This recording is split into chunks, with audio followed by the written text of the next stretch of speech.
Hey folks, picture this. You're clutching a frothy mug in a dim-lit Bronze Age tavern. The air thick with fermented barley, sweat, and the unmistakable roar of a drunken bard bragging about his latest conquest. Because apparently getting wasted has been humanity's favorite pastime since the dawn of why not. So, before we drown in the details, smash that like button if you're into sipping history with a side of sarcasm, and drop a comment telling us your most epic hangover story. Now dim the lights, pull a comfy blanket over your shoulders, and let the faint hum of ancient ale stained wood settle in your ears. You wobble to the bar, the wooden floor creaking like an old confession, and the bartender slides you a clay cup that smells of stale honey and questionable hygiene, while a fire crackles, casting shadows that dance like the regrets of every drunk who ever tried to outdrink a Viking. Ever wondered why the phrase drunk as a sailor still feels oddly appropriate when you imagine a Roman legionary stumbling home after a night of garum-infused wine? The scent of spilled wine and vomit hitting your nostrils like an unwelcome punch in the gut. Let me know in the comments if you think our ancestors were just getting lit, or if they were inventing the first happy hour. And stay tuned, because the saga of humanity's love affair with intoxication is about to get gloriously messy. Picture the muddy banks of the Tigris, where ziggurats loom like ancient skyscrapers, and the air smells of fresh, baked bread and sweet, fermented grapes. At sunrise, the city of Uruk bursts into a riot of drums, flutes, and the low murmur of crowds gathering for the annual festival of the wine god, or whatever they called him before marketers gave us Dionysus. Priests in reed-woven robes lift bronze goblets, letting amber liquid splash onto altar stones, a splash that smells like honey-kissed figs and a hint of rot. The crowd cheers, slapping each other's backs, as if announcing the first official "let's get wasted" party in human history. In this noisy, sweaty tableau, the line between sacred rite and rowdy brawl blurs like the edges of a drunken selfie. When the first goblet empties, people don't just sip, they gulp, letting the wine roll over their tongues like a warm river of fire. Laughter erupts, echoing off mud brick walls, while the scent of spilled juice mixes with the earthy perfume of incense and the occasional whiff of someone's sweaty foot, because who ever thought of putting shoes on a dance floor? The priests chant, but the chant soon turns into a slurred chant, a chorus of more, that rattles the very columns.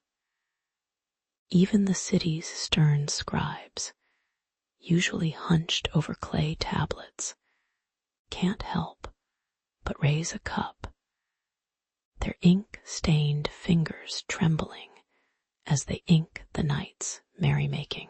By midnight, the once orderly procession devolves into a chaotic conga line of the king and his ministers, all stumbling as if the ground itself were made of grape skins. What's wild is how the wine dissolves rank and privilege faster than a sandstorm erases footprints. The high-ranking officials, who usually command with a stare sharper than a flint knife, now wobble and spill their wine, their polished sandals sloshing mud like they're wearing clown shoes. A lowly potter who can barely lift a clay shard suddenly boasts that he once wrestled a lion, thanks to the liquid courage, of course. The whole scene feels like a prehistoric version of a frat house rush, chants, cheers, and a collective who cares about taxes when the drink's good. Even the gods, you'd think, were watching from their lofty heavens, maybe thinking, wow, humans finally found a way to make the weekend last all week. Word of the revelry travels up the Euphrates and down the Persian Gulf, hitching rides on merchants carrying amber wine jars, and inevitably, extra gossip. Scribes start carving tiny drunken verses onto clay tablets, the earliest known drunk poetry that reads like a mash up of rap verses.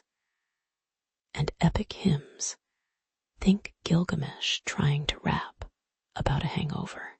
These tablets, plastered on temple walls, become the first party flyers, announcing the next round of libations to anyone passing by. By the time the Babylonians hear about it, they've added date-sweetened brews, turning the festivals into full-blown, multi-day marathons of feasting, dancing, and collective vomiting. The ancient version of the morning after, in those days, the phrase to be wasted, was literal wine literally wasting away the night, but also the senses, the decorum, and the chance of remembering anything after sunrise. Fast forward a few millennia, and you'll find that the same old ritual lives on in modern bar crawls, college parties, and those just one more drink Instagram stories. The only difference is that we now drink from plastic cups, blast pop culture anthems, and blame our hangovers on bad genetics, instead of blaming the wine god's mischievous grin. Yet the core remains, a communal gulp that loosens tongues, bridges gaps, and briefly turns strangers into a noisy, sweaty family. So next time you down a cheap lager and feel the world tilt, remember you're part of a lineage that started on the muddy streets of Uruk, where the first cheers echoed louder than any modern hype machine. And if you wake up with a pounding head and a vague memory of dancing with a statue, congratulations, you've just reenacted the dawn of Dionysian revelry, Mesopotamian style. When the candle-scented night fell over the atrium, Bacchus himself seemed to grin from the frescoes that lined the walls.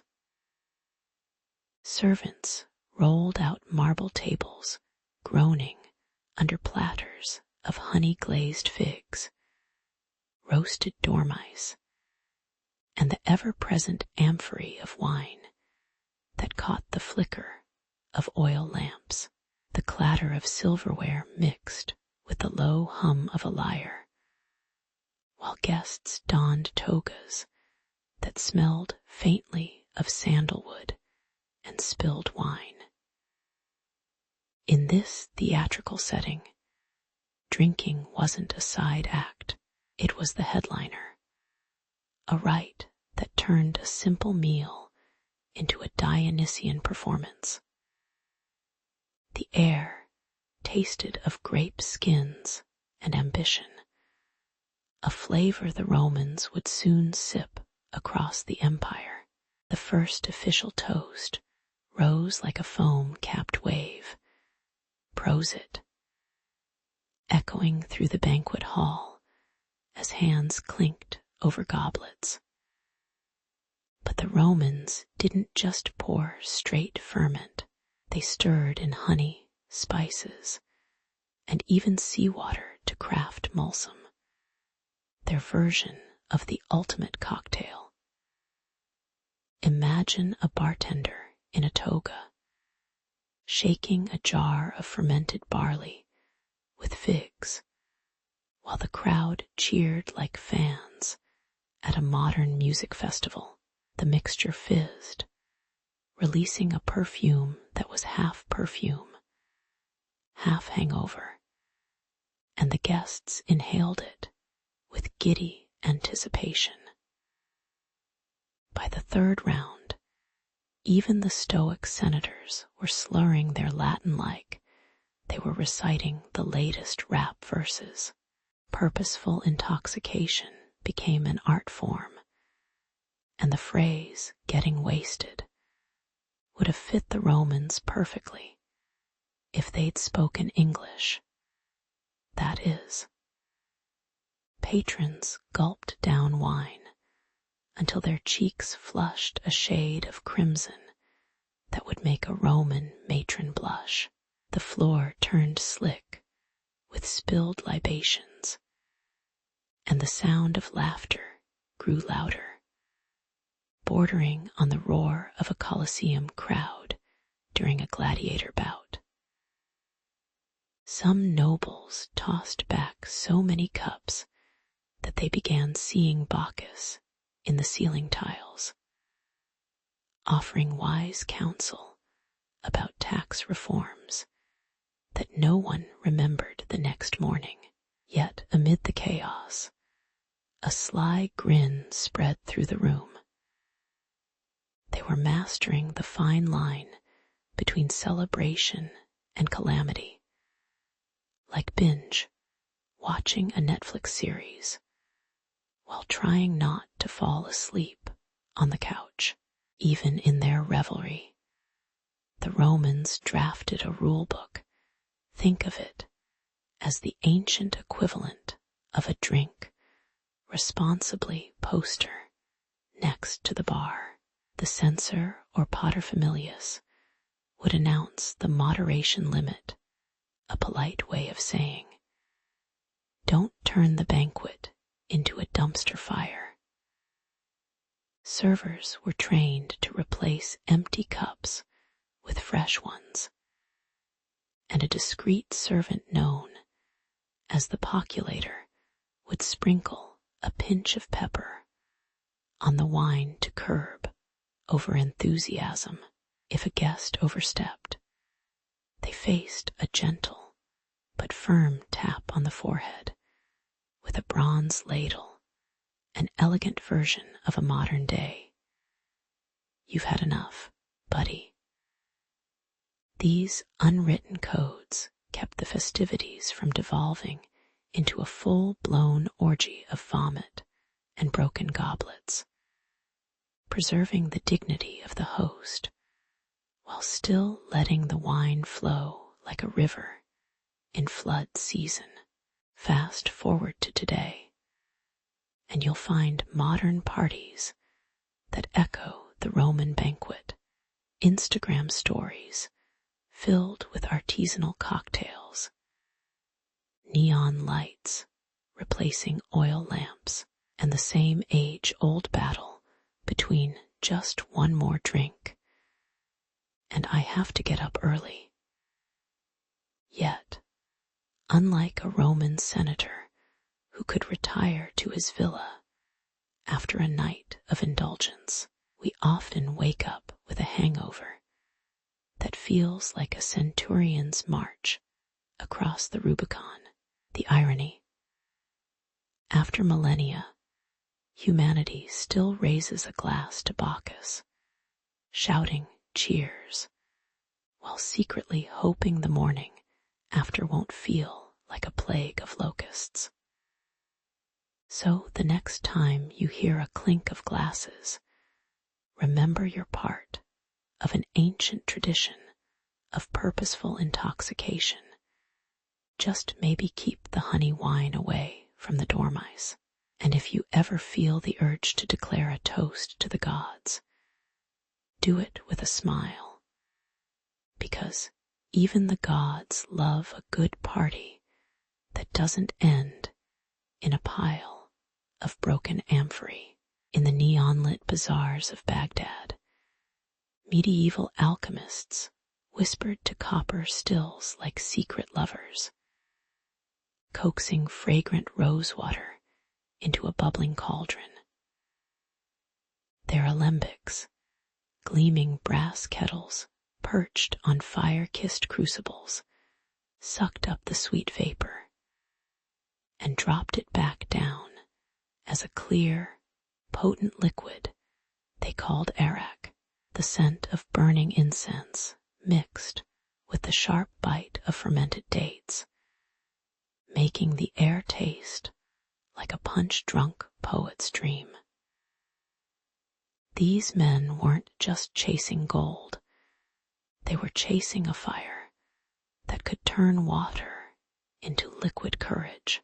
Little did they know their hobby would become the world's first happy hour. Caravan camels hefted barrels of this new spirit across the Sahara, the desert wind carrying a faint whiff of anise and burnt sugar to Mediterranean ports. Dockworkers in Alexandria tipped their berets as they tipped the barrels, spilling a rogue splash that hissed against the stone, like a snake greeting a sun-baked rock. Merchants shouted aromates and loaded the cargo onto galleys bound for Genoa, where the scent of the east mingled with salty sea spray and the sour tang of raw fish. By the time the cargo reached the bustling piazzas of Venice, the liquid had acquired a reputation for making even the most stoic monk grin like a mischievous cat. The first European palate to taste it gasped at its fire, then raised a trembling glass in salute. In the crooked alleys of medieval Europe, taverns sprouted like mushrooms after a rainstorm, their wooden beams soaked in the smell of spilled ale and sweaty patrons. The new Eastern spirit slithered onto the bar counter, coaxing a chorus of clanking mugs, raucous laughter, and the occasional off-key lute strum. Drunkards slurred declarations of love to the ceiling beams, while the innkeeper cursed the night's fog that made the floor as slippery as a fish in oil. A tavern regular once compared the experience to watching a dragon belch out fire while it hiccups, a line that still echoes in modern bar jokes. By night, the tavern became a theater of chaos, where the only script was the rising tide of intoxication. Soon, the East's distilled magic inspired European monks to tinker with their own copper stills, birthing brandy that could burn a hole through a knight's visor. They called it eau de vie, literally water of life, though most drinkers thought of it as water of the party. The scent of oak barrels, caramelized sugar, and a hint of smoke filled monasteries, turning solemn chants into hushed giggles. Even Shakespeare's Falstaff would have swapped his ale for a shot of this fiery elixir, shouting, "What's good for the kingdom is good for the throat." By the 1500s, the word distill had become synonymous with make the night go sideways, a phrase you might hear in a modern Game of Thrones binge watch session when someone tips back a dram of whiskey. Fast forward to today's neon-lit dive bars, and you'll hear people brag about getting wasted, like it's a badge of honor earned in a medieval tavern. The ancient perfume of rose-scented arak still lingers in every cocktail that promises a spiritual experience, reminding us that the urge to chase fire in a glass is as old as the first alchemist's alembic. The irony, the very spirits that once sparked philosophical debates now fuel Instagram reels of people dancing on tables, oblivious to the centuries of dust and sweat that brewed them. Yet every clink of a glass still echoes the same ancient chorus, a toast to the East, the distillers, and the timeless human desire to turn water into a wild, unforgettable night. Picture the cobbled lanes of early 1720s London, where the morning fog smells like burnt sugar and cheap spirits. Lantern light flickers over taverns that line the Thames, each doorway exhaling a cloud of vinegar-sharp gin fumes. Workers shuffle home, shoulders slumped, clutching crumpled bills for a bottle that promises a brief escape. The city hums with the clatter of carts, the shouts of street vendors, and the occasional slur of a drunken hymn. All of this sets the stage for what historians later call the Great Intoxication Revolt. Gin, dubbed Mother's Ruin, floods the market like a low-grade fireworks show, bright, cheap, and wildly unpredictable. Distillers churn out the spirit in massive copper kettles, dumping it into the streets where it stains brickwork and puddles in alleyways. A single dram can turn a baker's grin into a wobbling grimace, while the scent of juniper and yeast lingers like an unwanted guest at a wedding. Families gather around cracked mugs, spilling liquid on woolen blankets, and watching children's eyes glaze over as their parents sway. The city's pulse quickens, matching the erratic rhythm of 100 drunken drumbeats. Soon the convivial buzz mutates into chaos, and the streets erupt in what looks like an 18th century flash mob gone horribly wrong. Bellowing mobs slam tavern doors, hurl broken bottles, and shout for more gin as if it were a miracle cure for rent and rot.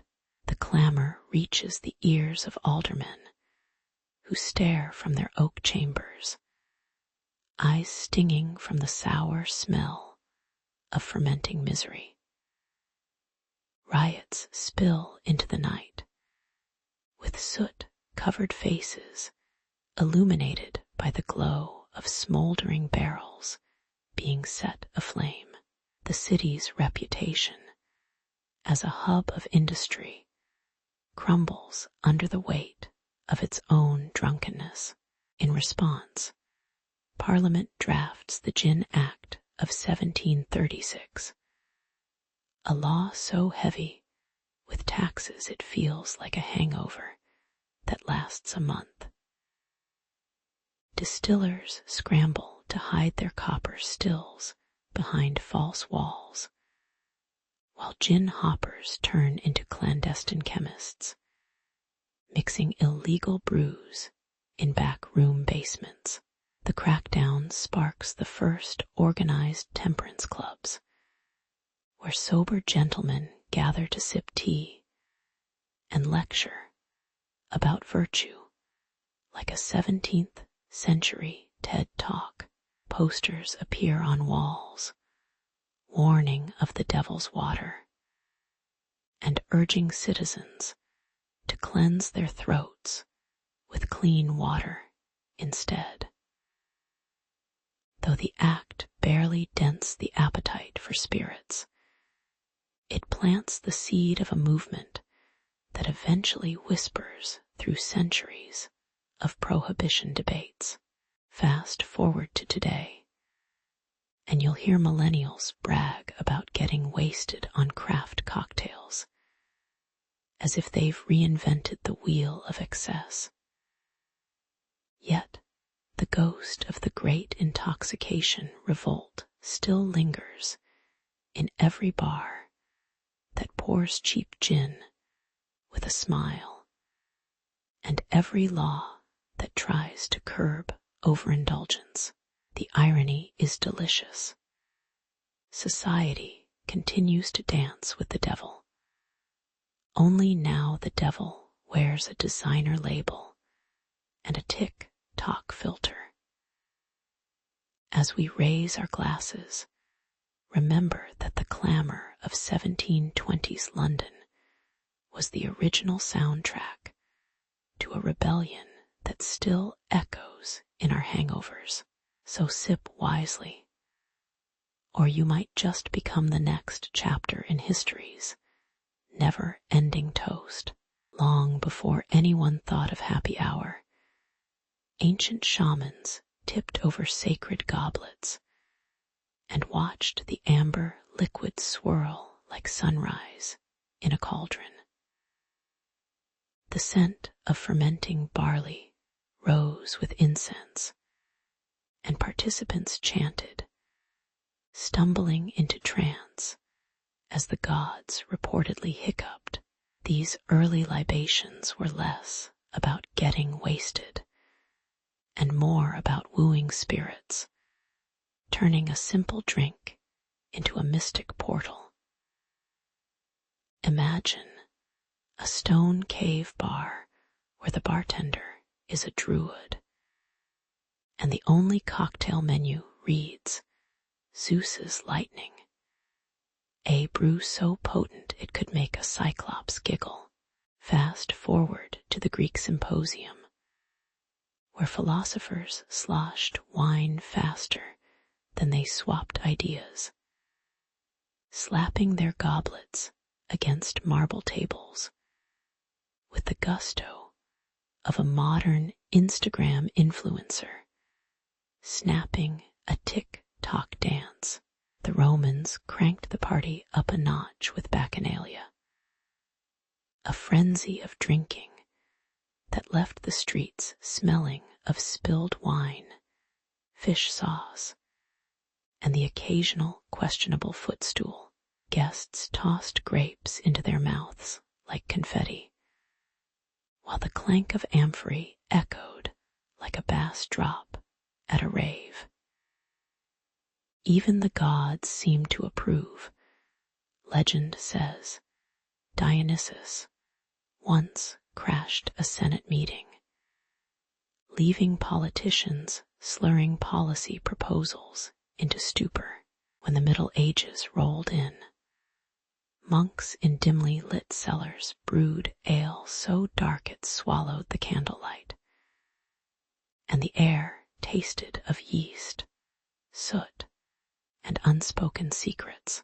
Town taverns erupted with the roar of hammered mugs, the clang of wooden stools, and the scent of spilled ale that seeped into the stone walls like a stubborn stain.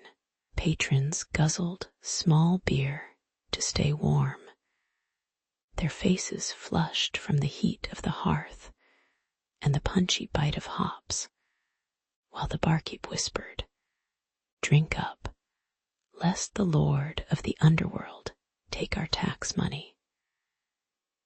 It was the original version of bottoms up, only the bottom was often a soggy floor.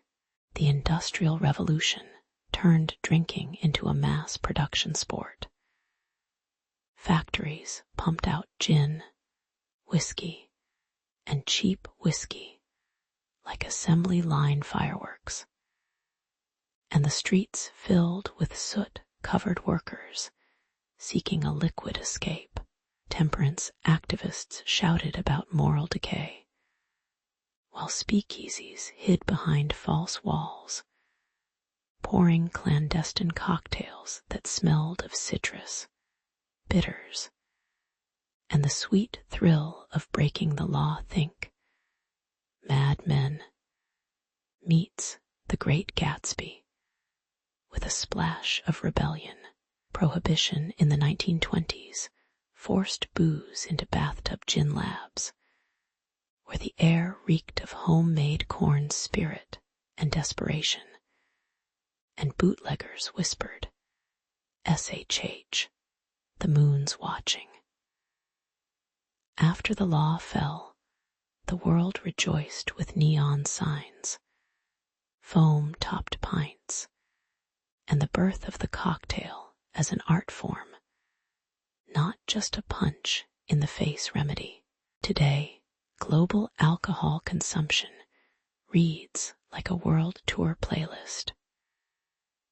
Craft breweries in Portland clink glasses with sake bars in Tokyo, while rooftop lounges in Dubai pour mezcal with a view of the desert sunset. Regulators count every milliliter, ensuring the buzz stays legal. But the primal urge to get gloriously sloshed remains unchanged. Still a riot of heat, taste, and the faint, comforting buzz of camaraderie. The modern quest for a good buzz feels like the ancient rite. Only now the gods are Instagram influencers, and the sacred vessels are Instagram filter-ed cocktail photos. In the end, every night out is a continuation of that centuries-old promise. Drink, laugh, stumble, and maybe, just maybe, glimpse a glimpse of divine madness in the rippling glow of the Fertile Crescent's sun-kissed valleys. A band of curious foragers, think prehistoric tick-tokers, if you will, piled their day's haul of wild wheat and juicy figs into a shallow pit. They left the mash to chill under the scorching sky, oblivious that nature was about to throw them a fizzy surprise. By dawn, the air hummed with a sweet, sour perfume that curled around their camp like a mischievous perfume cloud. When they tasted the bubbling liquid, their eyes widened, and the first cheers echoed across the plain. The mystery lay in microbes, those invisible chefs that love warm, damp chaos as much as a rave loves bass.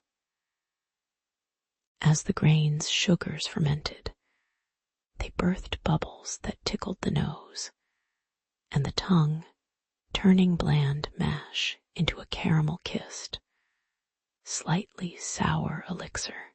The drink's amber glow reflected off crude clay cups, while the scent of yeast-laden dough mingled with the earthy smell of fresh-cut barley.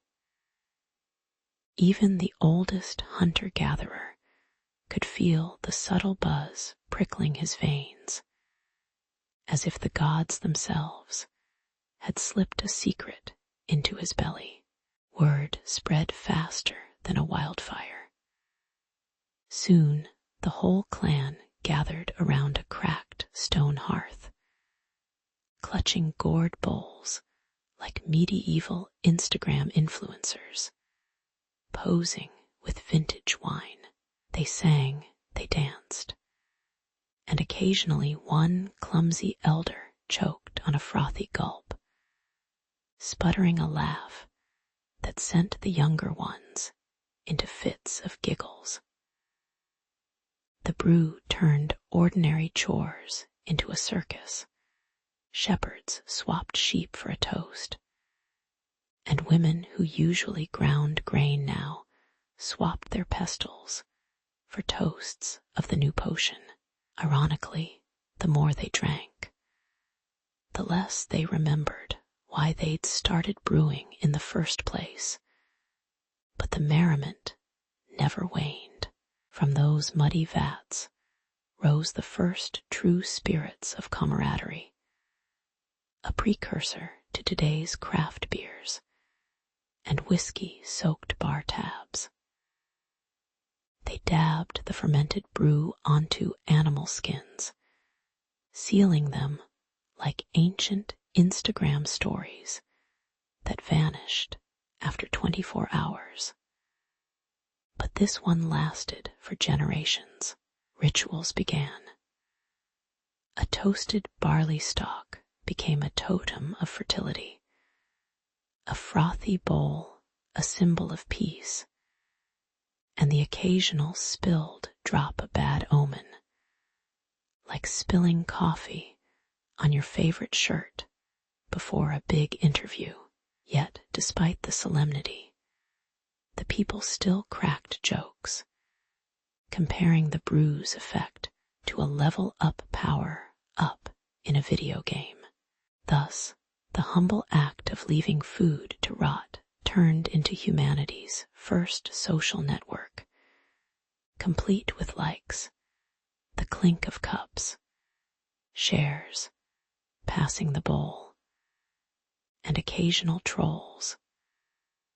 The one who over-fermented and produced a sour, puke-inducing batch. The scent of that ancient brew still haunts the winds over the valleys, reminding us that the love of a good buzz is as old as the hills themselves. So next time you raise a glass of craft IPA or sip a neat whiskey, remember you're sipping the ghost of a thirsty Neolithic neighbor who accidentally invented happy hour. And if you ever feel smug about your cocktail mastery, just picture those early drinkers chanting, "Cheers." While trying not to choke on the fizz, talk about a rugged start to the ultimate happy hour. When the first barley stalks cracked under the desert sun, the priests of ancient Mesopotamia learned to coax a cloudy brew from grain mash. They poured the frothy liquid into golden chalices and offered it to the storm god, the scent of yeast rising like incense in the cool shadows of Egyptian temples. Wine flowed like amber rivers, its sweet aroma mingling with the perfume of lotus blossoms. Each sip was a prayer, a pact sealed with a clink of cups that echoed off stone columns. Even the pharaoh's scribes whispered that a good pour could keep the afterlife's bureaucracy from getting too boring. When a weary caravan staggered into a bustling oasis town, the host would break a barrel of barley beer, letting foam splash across soot-blackened tables. The laugh-filled clamor of locals, the clatter of clay mugs, and the sour, sweet tang of fermented grain created a welcoming roar louder than any trumpeting fanfare. Guests swore oaths over a shared goblet, sealing alliances that lasted longer than the next drought. In the Indus Valley, women ladled spiced wine into reed cups, their hands stained with the deep crimson of grape skins, while storytellers rattled lyres to the rhythm of drunken verses. Even the toughest warrior would lower his sword for a sip, because nothing says peace like a belly that's too full to fight.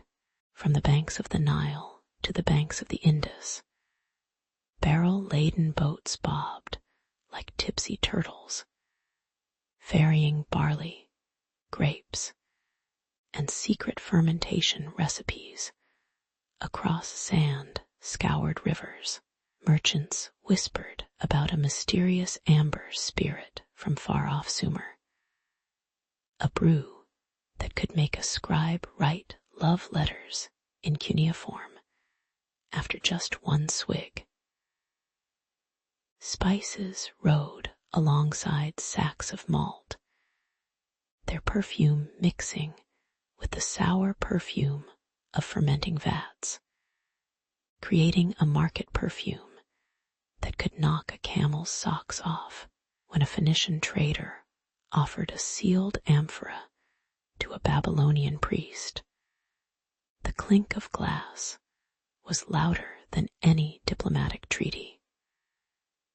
Thus, a single sip could carry a tale from Egypt's pyramids to the Indus citadels, binding cultures the way why binds coffee shop millennials today. Imagine a god-like bartender in ancient Ur, mixing a brew so potent that even the mythic Gilgamesh would have needed a hangover potion before his next epic quest. The locals called it the liquid of the gods, but really it was just fermented barley with a dash of honey and a whole lot of reckless optimism. Travelers joked that the beer tasted like a chorus of disgruntled goats arguing over a broken reed pipe.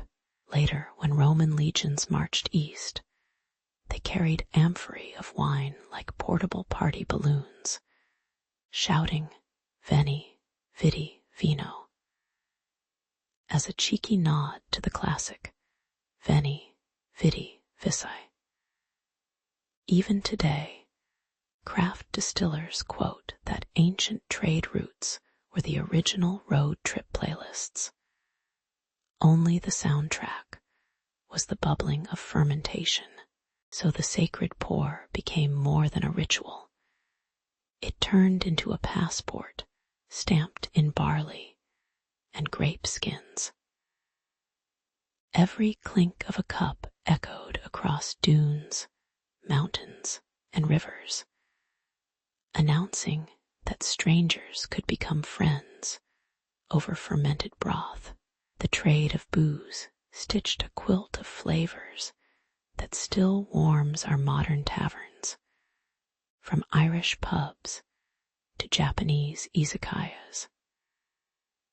And though we now sip spirits in sleek glasses, the ghost of those ancient temples still hums in each drop, reminding us that humanity has always loved a good buzz. In the end, whether you're raising a chalice to a deity or to a Friday night Netflix binge, you're part of a millennia-long party that never quite ends. In the bustling markets of 9th century Baghdad, alchemists huddled over brass alembics that clanged like a marching band of goblins. copper still glowed amber in the fire, sending thin ribbons of vapor that smelled like sweet grapes and burnt sugar. They whispered secret formulas while the sun baked the tiles, turning fermentation into a smoky, magical chemistry experiment. Each droplet that dripped into the receiving flask carried a bite of fire, a whisper of potency that made even the oldest merchant grin. By the time the workday ended, the air was thick with the heady promise of a spirit that could make a camel dance. When the first clear liquid boiled over, the alchemists cheered as if they'd discovered the secret to immortality, though it was really just a stronger brew. They called it alcohol, a word that later morphed into alcohol, and it tasted like liquid lightning, sharp, warming, and a little obscene. The distillation tower hissed and popped, spitting out a pungent mist that curled around the workers' noses like mischievous snakes. Their notebooks, scribbled in ink that smelled of ink and incense, recorded recipes that would later travel faster than any caravan. The spirit's potency was so fierce that a single sip could make a desert dweller feel like he'd just slammed a bottle of espresso into his veins. Word of the fiery elixir slipped across the Mediterranean like a gossiping merchant, landing in the stone-crowned cloisters of Europe. Monks, who were already masters of brewing holy ales, embraced the new liquid as a divine experiment, baptizing it with Latin names that sounded like secret spells. In dim taverns of Paris, the spirit lit up the night. Patrons clinked glasses that rang like church bells, while the scent of roasted barley mixed with the pungent bite of the new drink. Even the town crier, usually sober and serious, tried a gulp and declared it the devil's perfume, though he kept a secret smile underneath his soot-smudged beard. The once mysterious vapor now fizzed in wooden barrels, ready to be poured into earthen mugs that trembled in eager hands. The rise of spirits reshaped social rituals faster than a medieval meme. Physicians prescribed a splash of the clear liquid to soothe fevers, arguing that the heat could chase out the cold, though they probably just liked the buzz.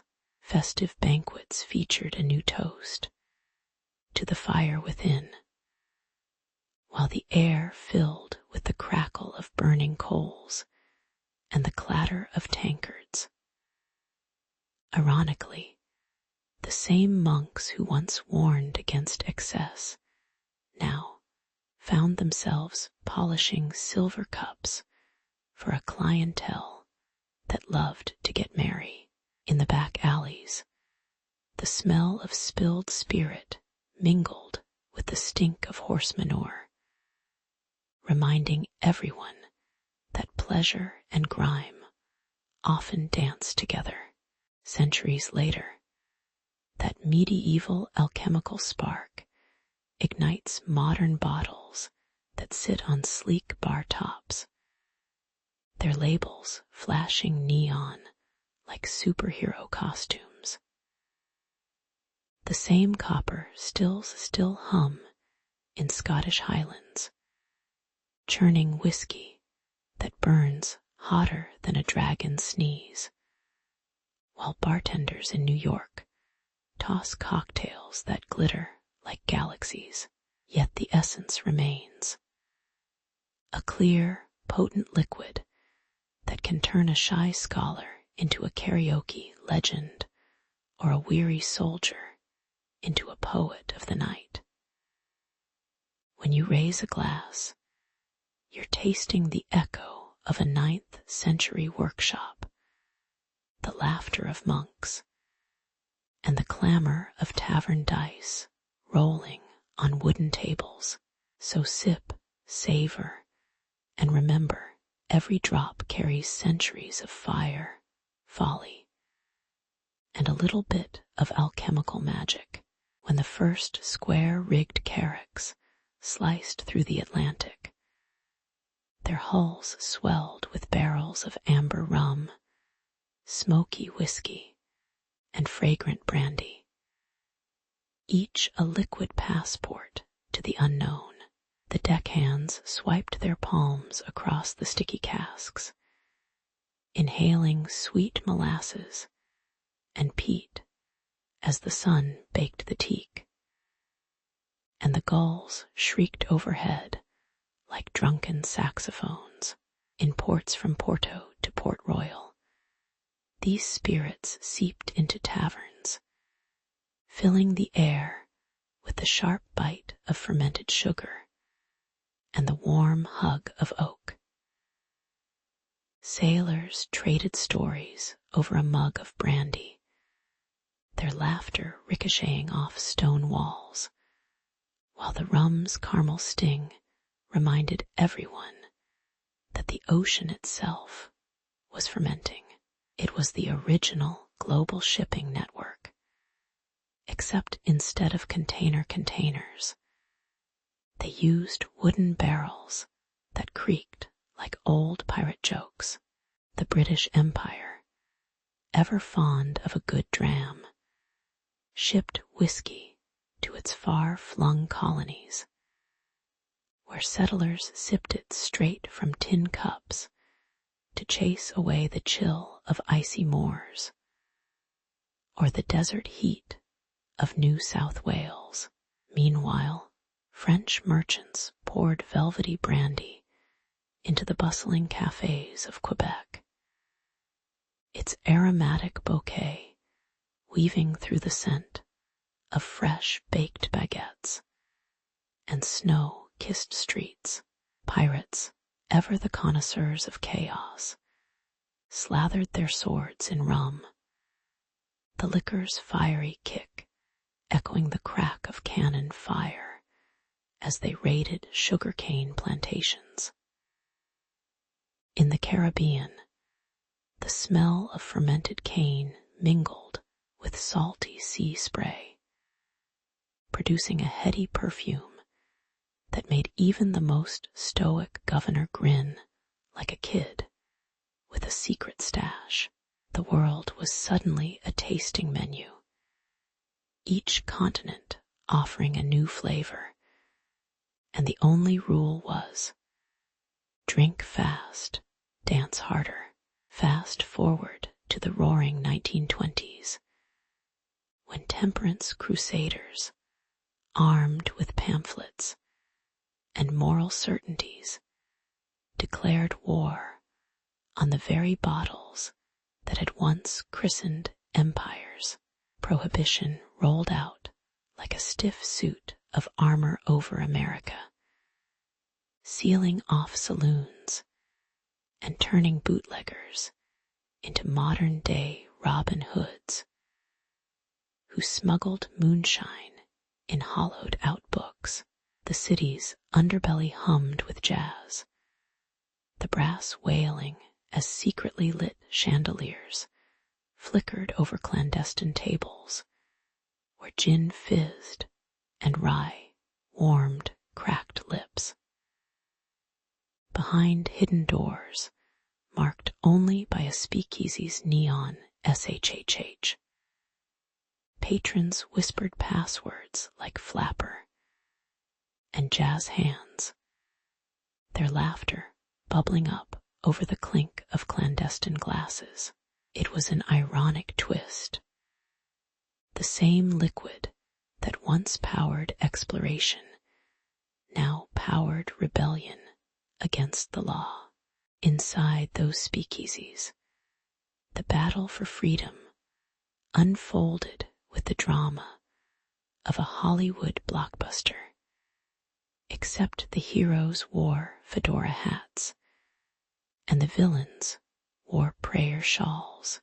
Jazz singers crooned about love and loss, while the bartender, a magician in disguise, mixed cocktails that smelled of citrus, bitters, and a dash of danger.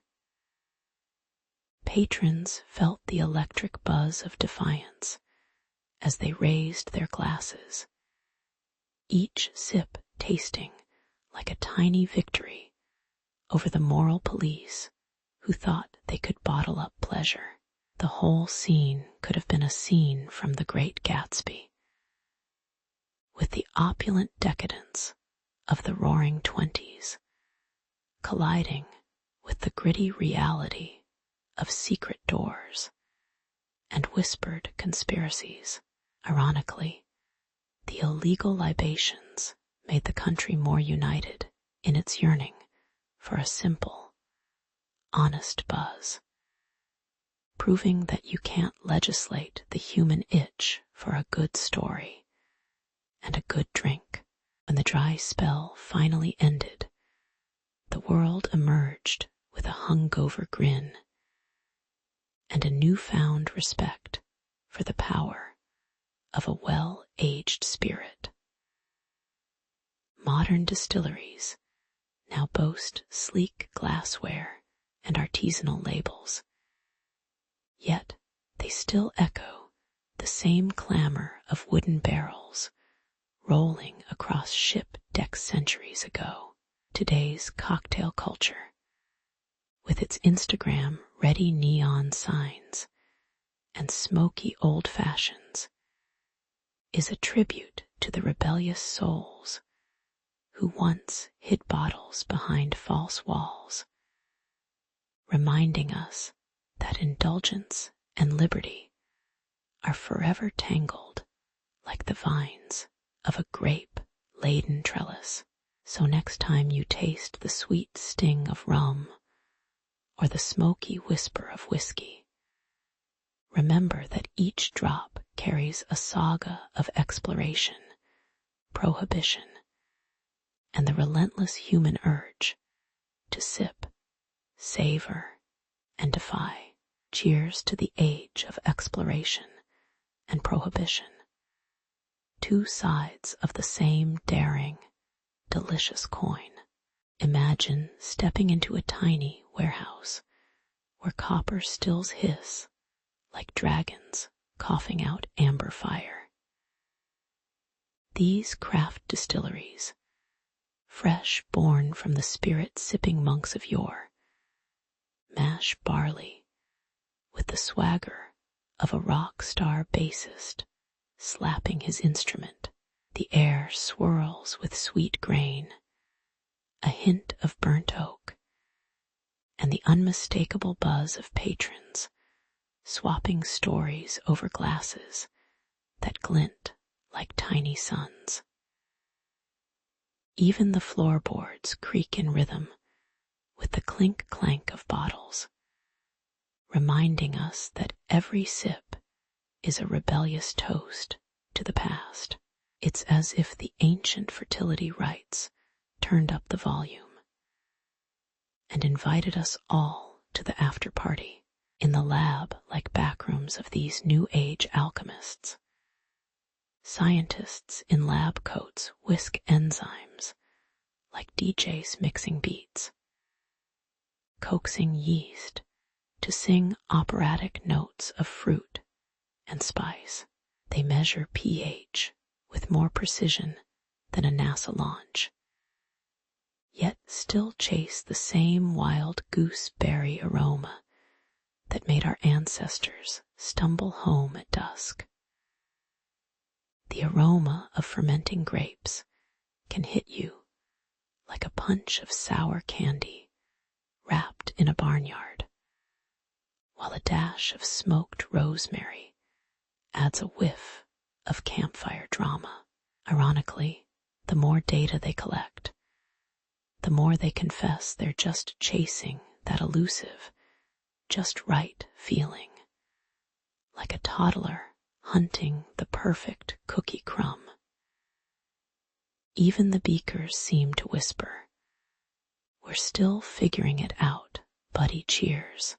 Sustainability has become the new holy grail, and modern distilleries treat waste like a treasure map scribbled by Mother Nature herself.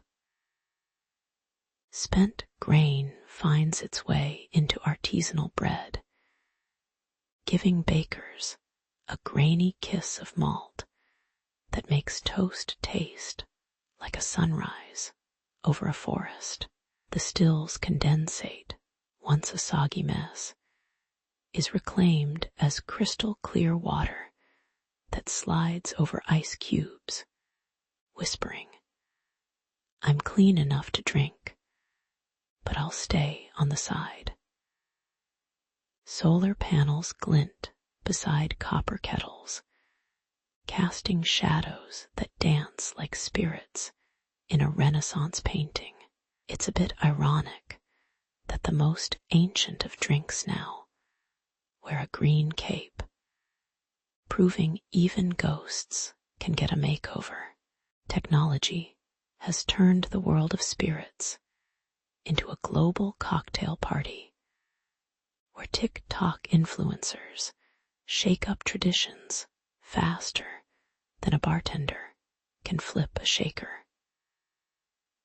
Apps now recommend a whiskey with notes of late-night pizza to match your gaming marathon, while AI predicts which botanical blend will make your Instagram followers swoon.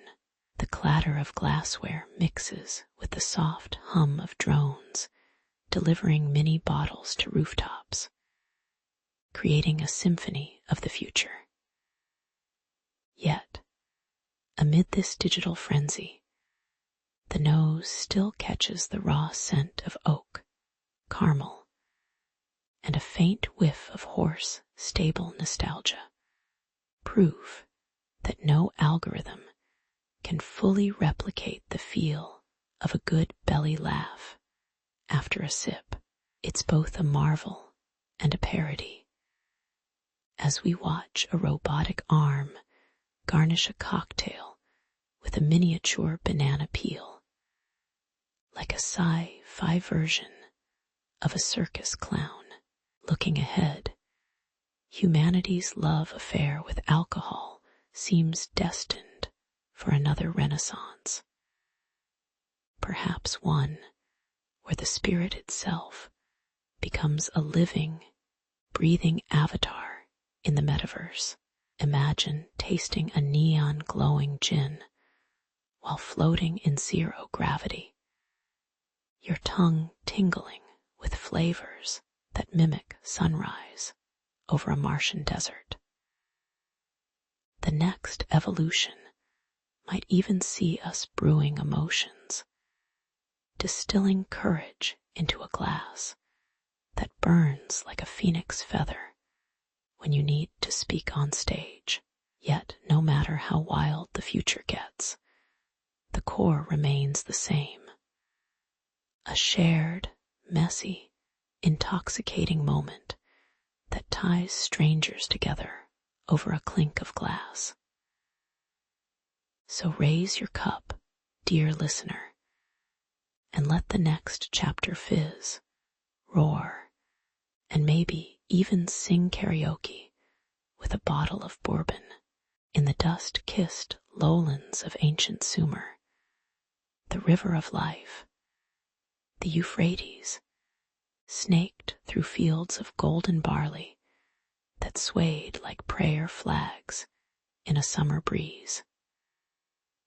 And Lalara, a priestess with ink-stained fingertips from copying cuneiform, watched the grains ferment in a cracked clay jar, a miracle that smelled like sweet earth mixed with the sour tang of yeast.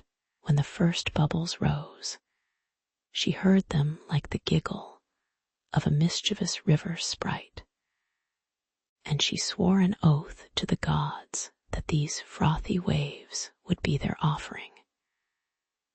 She lifted the bubbling brew, its amber surface catching the sunrise, and declared, "Let this be the first pour." The temple courtyard erupted with the clang of bronze bells as Enlalara poured the liquid gold into shallow stone cups, each splash echoing like a drum roll in a modern rap battle. Priests in white linen raised their vessels, inhaling the yeasty perfume that reminded them of fresh baked flatbread, only wetter and more intoxicating. The gods, represented by statues of stone, seemed to grin as the foam lapped their feet, a divine high five that made the marble eyes sparkle.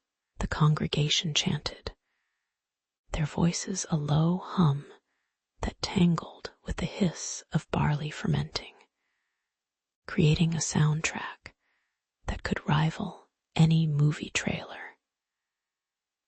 Even the palace scribe sneaked a sip, and his ink blotched with a grin, proving that the beverage was already crossing the line between sacred duty and mischievous pleasure. Word of the brew spread faster than a gossiping market vendor, and soon the laborers of the fields gathered after sundown, their calloused hands gripping mugs like shields. The bitter-sweet taste slapped their tongues awake, turning their tired sighs into boisterous laughter that rose above the mud-laden streets. Nobles, draped in silk, tipped their goblets to the lowly, discovering that a shared buzz could erase centuries of hierarchy for a fleeting, bubbly moment. The beer acted as a social glue, sticky as honey, binding the community in a ritual that felt part communion, part frat party. Think Game of Thrones meets The Office after a happy hour. Even the city's guard, usually as stern as a stone gate, stumbled in a merry stupor, inadvertently guarding the city with a grin rather than a grimace. Yet every pour carries a shadow. The same foam that lifted spirits could also tumble them into a swamp of nausea. One night, a rowdy group of scribes overindulged, their tongues slurring so badly they signed a treaty with a goat, an irony that would later be retold as the goat of Gilgamesh anecdote. The priests began warning that too much of the sacred brew could summon not only the favor of the gods, but also the wrath of a hangover that felt like a sandstorm in the skull. Mothers whispered to their infants, "Drink, but remember the river can flood," a proverb that echoed through market stalls like a cautionary meme. Thus, intoxication became a double-edged sword, a rite that could elevate a farmer to a temporary demigod, or drag him into the mud of defeat. From that first pour, Sumer learned that the line between reverence and risk is as thin as a barley stalk. The beer seeped into laws, songs, and the very rhythm of daily life, making every banquet a performance where the curtain could fall with a burp. Future generations would copy the recipe onto clay tablets, adding doodles of dancing mugs, a prehistoric version of an Instagram story. And as the sun set over the ziggurat, the glow of lanterns reflected off the lingering foam, reminding everyone that even gods enjoy a good buzz. Just watch the dose, or you might end up as the punchline of a future epic. So the stage was set. Intoxication would forever be the Sumerian soundtrack of triumph, tragedy, and the occasional divine slapstick. When the Nile's fertile banks learned to coax sugar from wild grapes, Egypt's temples began to echo with the clink of goblets. Priests poured amber liquid over statues, the scent of crushed berries mingling with incense, and the humid whisper of papyrus reeds. Royal banquets turned into liquid fireworks as pharaohs swaggered like rock stars, their laughter bouncing off walls plastered with hieroglyphs.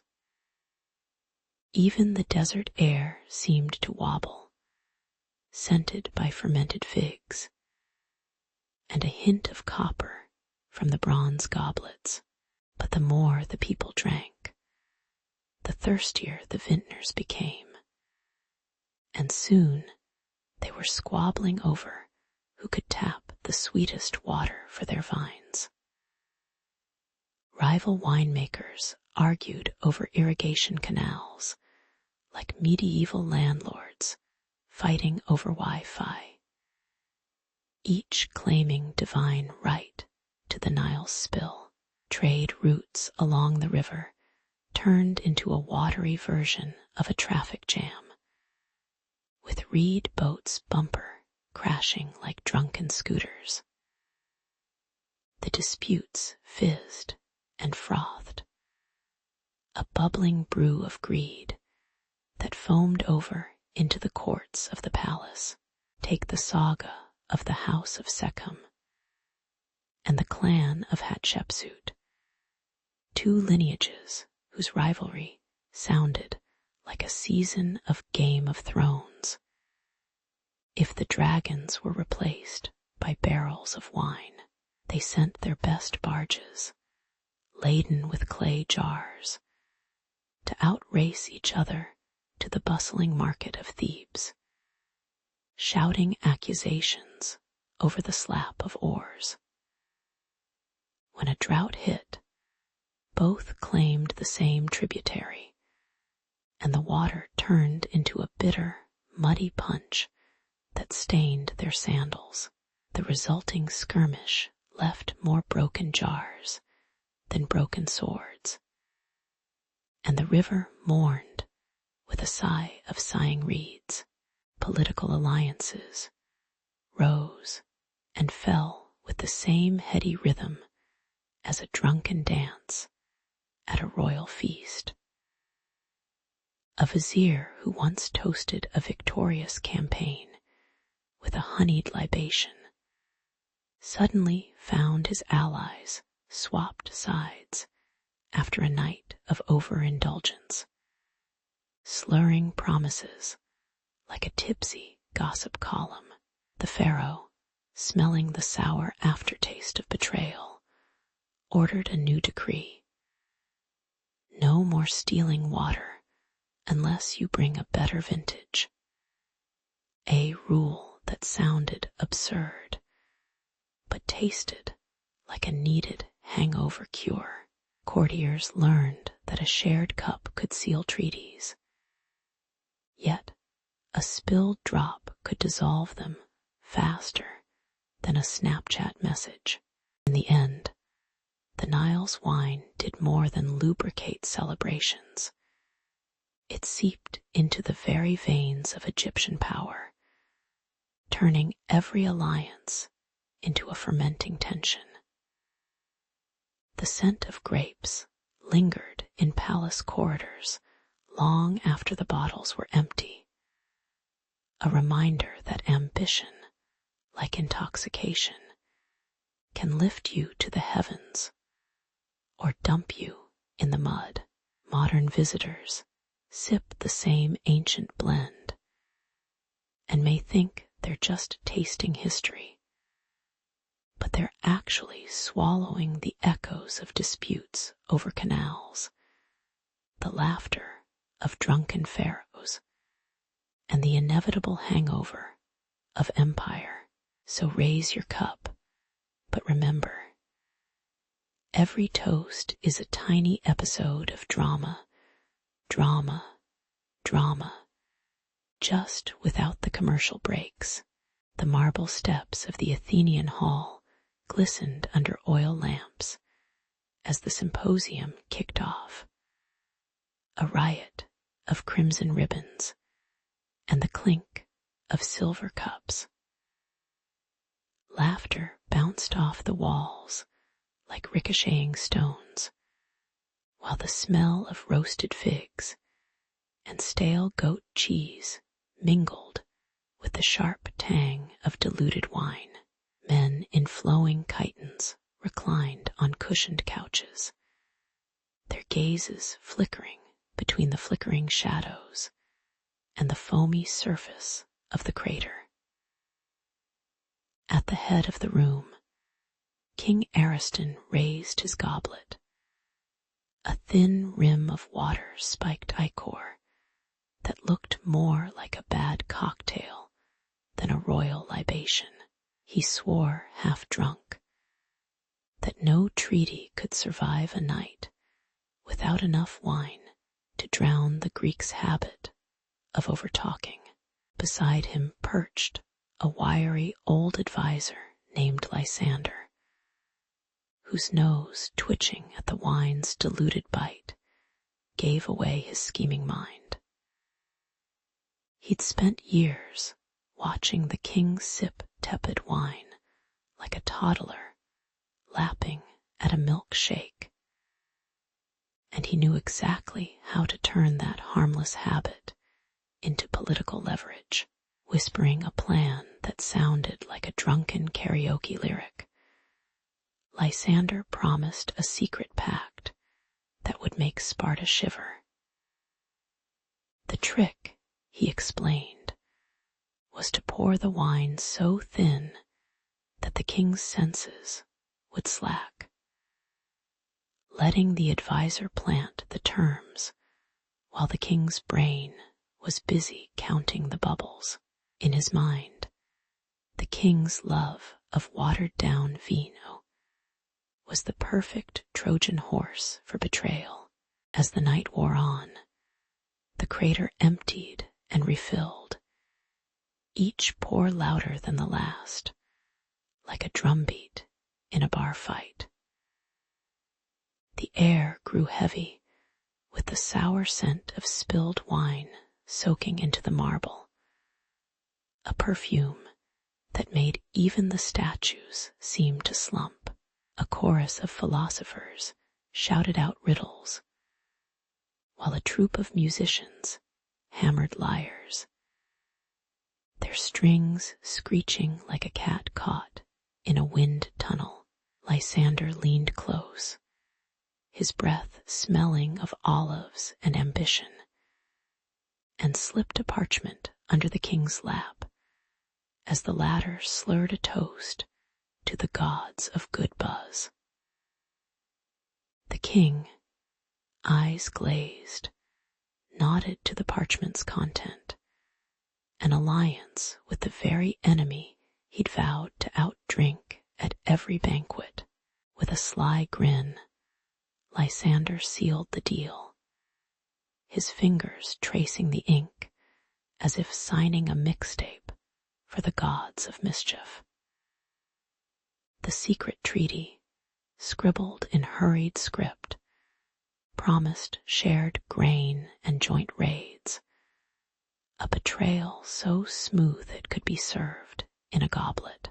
The king, half asleep, clapped his hands, thinking they were applauding a particularly witty joke about Dionysus, not realizing the real punchline was his own empire's back. As the night ended, the crater's last drop splashed onto the floor with a sizzle, echoing the sound of a future war brewing beneath the laughter. Lysander slipped away, his cloak rustling like the after effects of a hangover, leaving the king to wonder why his victory tasted strangely bitter.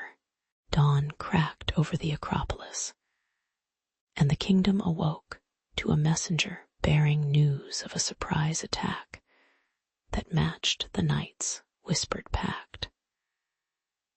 King Ariston, still smelling faintly of fermented grapes, stared at the empty crater and realized he'd been out-drunk and outwitted in his own hall. "I guess we'd better start drinking responsibly," he muttered, a line that would have made a modern sitcom writer chuckle. Think The Office meets Gladiator. The story of the drunken pact spread like wildfire, reminding every citizen that wine can smooth the edges of diplomacy, but also sharpen the knives of betrayal. And so, in taverns across Greece, men raised their cups and toasted to both friendship and treachery, knowing that a good buzz could make a king sign his own downfall. The summer sun baked the mud brick streets of Babylon as the city swelled with revelers for the great bacchanal. Lanterns flickered like fireflies, casting amber halos over barrels of barley wine that hissed with frothy bubbles. The air tasted of honeyed smoke, spiced figs, and the sour bite of fermented dates, while drums hammered a rhythm that made even the statues sway.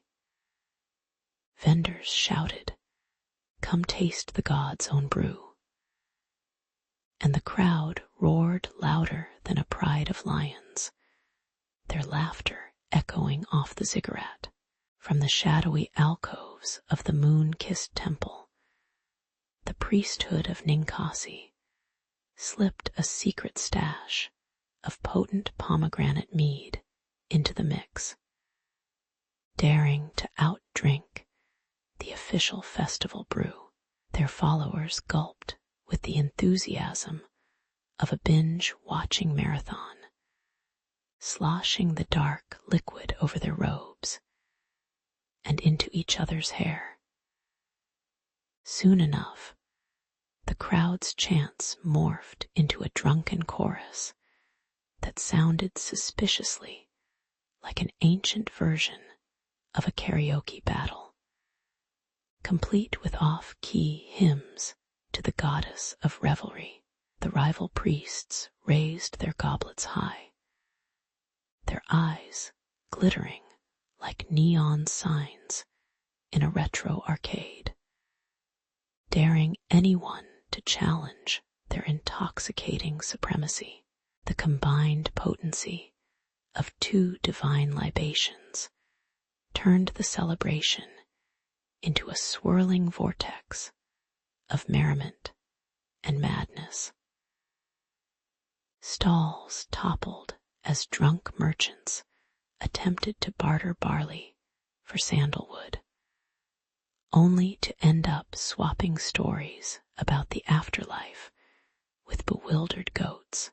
A chorus of shouts rose, some praising the gods, others demanding the magistrate step down, like an ancient protest hashtag trending across the city's narrow lanes. In the chaos, a teenage scribe, cheeks flushed with fermented fruit, grabbed a ceremonial mace and swung it like a rapper wielding a mic, unintentionally sparking a spontaneous uprising.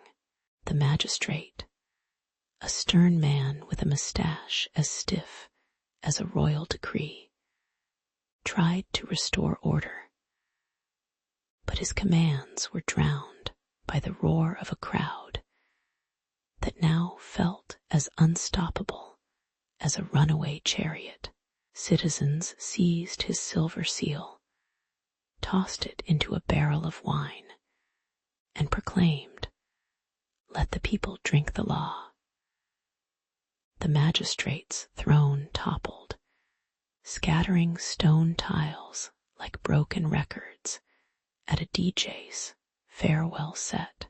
Even the city guards, now wobbling on fermented fumes, dropped their spears and joined the revelers, forming a conga line that snaked around the palace courtyard. When the sun finally slipped behind the distant dunes, the revelry faded into a hungover hush, and the city awoke to a new order built upon spilled wine and toppled authority. The priests of Ninkasi laughed, their robes stained with the city's tears and beer, realizing that communal intoxication can unite a people like a shared playlist, especially when the beats are loud enough to drown out tyranny. Yet the aftertaste lingered. Power, once a polished goblet, now lay cracked on the streets, reminding everyone that a drunken mob can be both a benevolent neighbor and a ferocious beast. In the end, Babylon learned that the same brew that forged brotherhood could also ignite rebellion.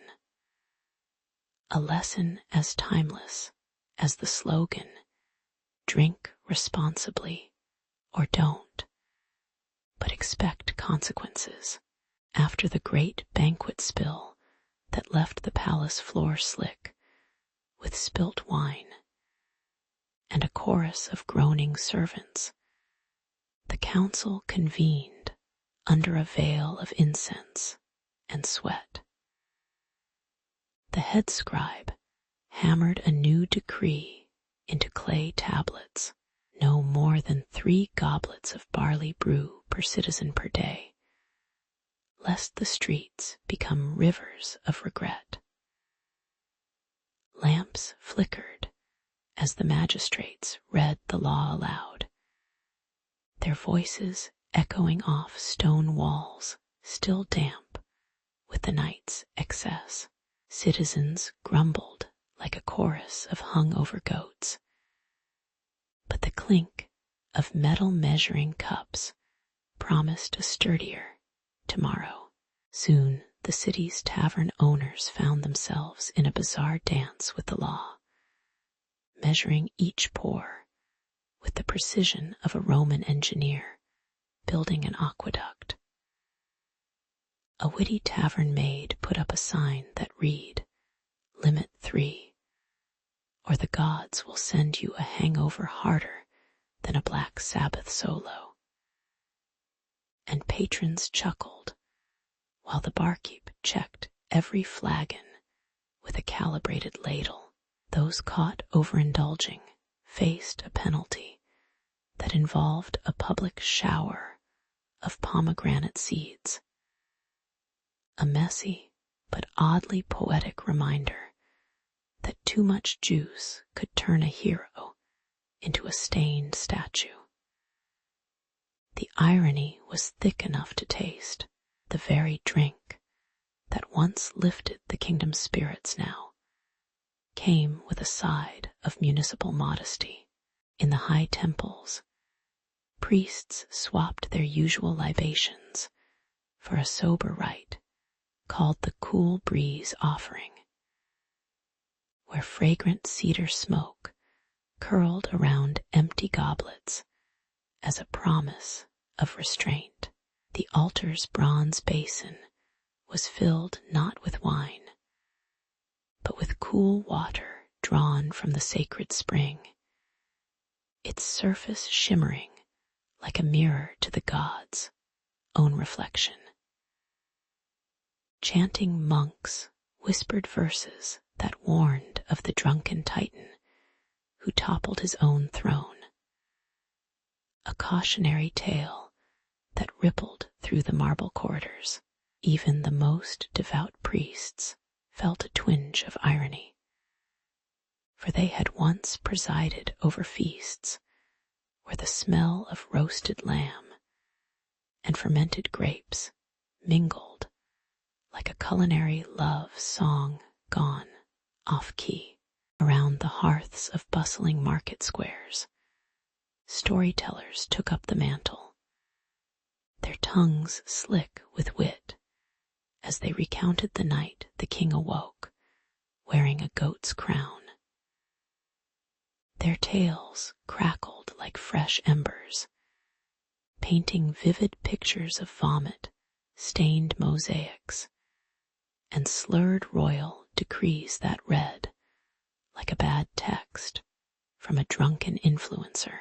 Children giggled while elders nodded, recognizing the moral tucked between the punchlines. Excess makes a fool of even the mightiest, and a sober mind can still enjoy a good joke.